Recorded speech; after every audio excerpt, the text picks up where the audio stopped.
Nous sommes en 2008.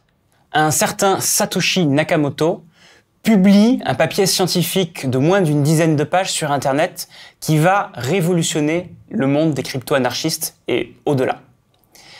Ce papier décrit une nouvelle monnaie, le Bitcoin. Alors, ce papier est toujours accessible en ligne aujourd'hui, et d'ailleurs, c'est la première chose que j'ai fait quand j'ai voulu me renseigner sur le Bitcoin. Je l'ai lu. Et franchement, j'ai rien compris.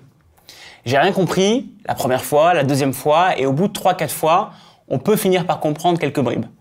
C'est pas si compliqué au final, mais c'est d'une vraie richesse, parce qu'il y a beaucoup d'inventions dans le fonctionnement du Bitcoin. Ce Satoshi Nakamoto, personne ne sait qui il est. C'est un pseudonyme. C'est pour ça d'ailleurs que ça alimente les rumeurs les plus folles. On va laisser de côté le problème de la paternité du Bitcoin pour l'instant et se concentrer sur le fonctionnement même du Bitcoin.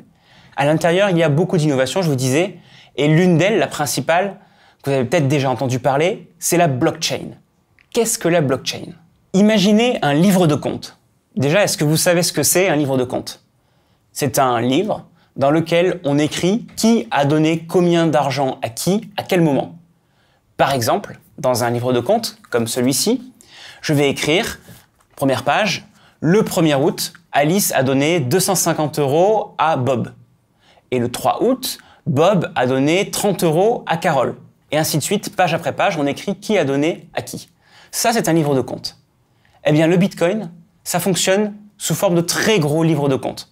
Alors, évidemment, pas un livre papier comme ce que j'ai entre les mains, mais un fichier informatique. Un très gros fichier informatique qui écrit tout l'historique des transactions. Avec le Bitcoin, n'importe qui peut retrouver qui a échangé de l'argent à qui, à tout moment, depuis le tout début du Bitcoin.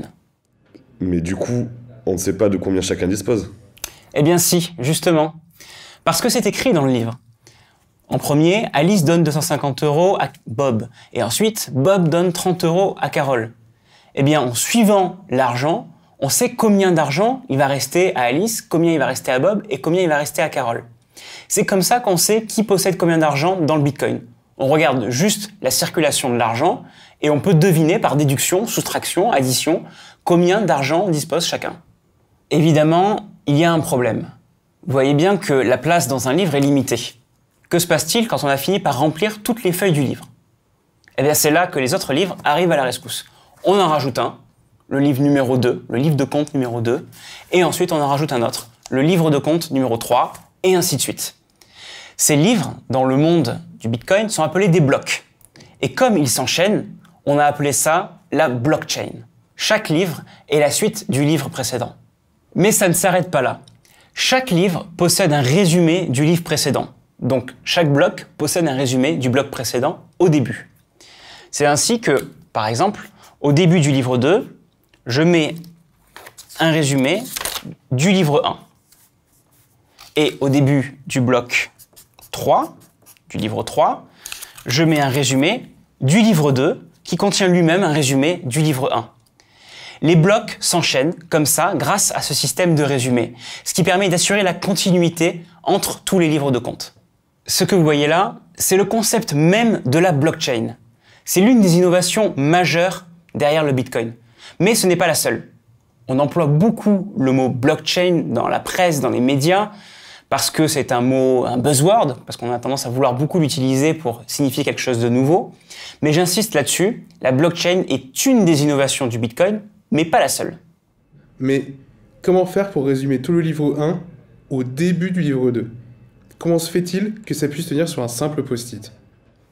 C'est une bonne question. Effectivement, comment est-ce qu'on fait pour faire tenir tout le contenu d'un livre sur un post-it dans un résumé? C'est là qu'interviennent les haches à la rescousse. Si vous avez déjà programmé, vous connaissez un peu le concept. Mais pour ceux qui n'ont jamais programmé, laissez-moi vous faire une brève explication. Les haches sont des fonctions mathématiques. On met des données en entrée, on passe à la moulinette, et en sortie, on a un résultat. Ici, je peux mettre mon livre en entrée, le passer à la moulinette, et en sortie, récupérer un nombre, un très grand nombre, qui représente le contenu du livre 1. C'est ce que font les fonctions mathématiques de hash. Grâce à ce concept, on peut du coup hacher un gros livre comme Les Misérables de Victor Hugo et le faire tenir sur un simple post-it. Mais quel intérêt? Parce que c'est rien qu'une suite de chiffres et finalement pas vraiment un résumé. Alors, c'est vrai qu'on a du mal à comprendre comment une suite de chiffres aussi courte qui tient dans un post-it peut parvenir à résumer tout le contenu d'un livre. En plus, je vous l'ai dit, on peut prendre n'importe quelle taille de livre, on peut prendre par exemple Les Misérables de Victor Hugo, qui est un très gros livre, et le faire tenir dans une suite de chiffres qui tient elle aussi dans un post-it. C'est la même taille de suite de chiffres. Et c'est le concept de la fonction mathématique de hachage. Elle prend n'importe quelle taille de contenu et elle en met un résultat sous forme d'une suite de chiffres relativement petite. Cette suite de chiffres, on ne peut pas retrouver le contenu d'origine avec. C'est clair qu'avec une vingtaine de chiffres, par exemple, je ne peux pas retrouver Les Misérables de Victor Hugo. Par contre, ça permet d'assurer l'intégrité de la donnée. C'est-à-dire que si une autre personne arrive avec un livre qu'elle prétend être Les Misérables de Victor Hugo, eh bien, je vais pouvoir le passer à la moulinette de hachage et comparer le résultat de sortie avec celui que j'avais déjà enregistré pour vérifier que c'est bien le même livre.